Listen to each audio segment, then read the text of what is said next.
হাই friend, এতিয়া মই তন্দুৰী ৰুটি বনাম। আপোনালোকে চাই থাকক। তন্দুৰী ৰুটি বনাম।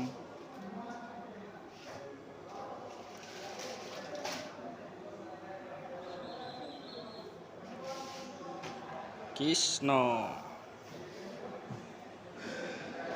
দিয়া ভাইটি লগাই দিয়া। দিয়া ভাইটি লগাই দিয়া।